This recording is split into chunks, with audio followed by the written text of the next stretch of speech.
గాయమైతే ఒంటి మీద తల్లితో చెప్పుదురు. భార్య విషయంలో భర్త ప్రత్యేక శ్రద్ధ తీసుకోవాలి. రోజు చెప్పాలా, రోజు అడగాల. ఈ డైలాగ్ పనికిరాదు ఇక్కడ. రోజు అడగాల్సిందే, రోజు కనిపెట్టాల్సిందే. ఆవిడ కాస్త మంచి చీర కట్టుకుని ఏమిటే సూపర్ అనాలి. సొమ్మేం పోయింది అనవయా ఒక మాట. ఏటనేది వాళ్ళకి తెలియదు, ఏంటి అనకూడదు ఇక్కడ అనాలి. అది బాధ్యత, అది బాధ్యత. సంతోషిస్తారు ఆ చిన్న విషయానికి. అలాగే భార్యకి ఏదైనా అనారోగ్యం వచ్చింది, గాయం అయింది అనుకోండి, వంట చేస్తుంటేనో ఆఫీసులో ఏదైనా గాయం అయింది అనుకో, వాడి ప్రవర్తన విచిత్రంగా ఉంటుందని విశ్వనాథ సత్యనారాయణ గారు చెప్తాడు.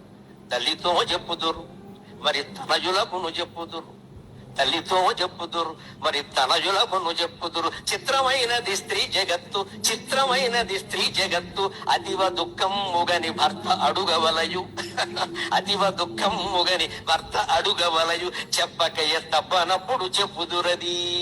స్త్రీ మనస్తత్వాన్ని కాచి వడబోసేశాడు విశ్వనాథ సత్యనారాయణ. భార్యకి ఏదైనా గాయం అయితే ఒంటి మీద తల్లితో చెప్పుదురు. భార్య విషయంలో భర్త ప్రత్యేక శ్రద్ధ తీసుకోవాలి. రోజు చెప్పాలా, రోజు అడగాల. ఈ డైలాగ్ పనికిరాదు ఇక్కడ. రోజు అడగాల్సిందే, రోజు కనిపెట్టాల్సిందే. ఆవిడ కాస్త మంచి చీర కట్టుకుని ఏమిటే సూపర్ అనాలి. సొమ్మేం పోయింది అనవయా ఒక మాట. ఏటనేది వాళ్ళకి తెలియదు, ఏంటి అనకూడదు ఇక్కడ అనాలి. అది బాధ్యత, అది బాధ్యత. సంతోషిస్తారు ఆ చిన్న విషయానికి. అలాగే భార్యకి ఏదైనా అనారోగ్యం వచ్చింది, గాయం అయింది అనుకోండి, వంట చేస్తుంటేనో ఆఫీసులో ఏదైనా గాయం అయింది అనుకో, వాడి ప్రవర్తన విచిత్రంగా ఉంటుందని విశ్వనాథ సత్యనారాయణ గారు చెప్తాడు.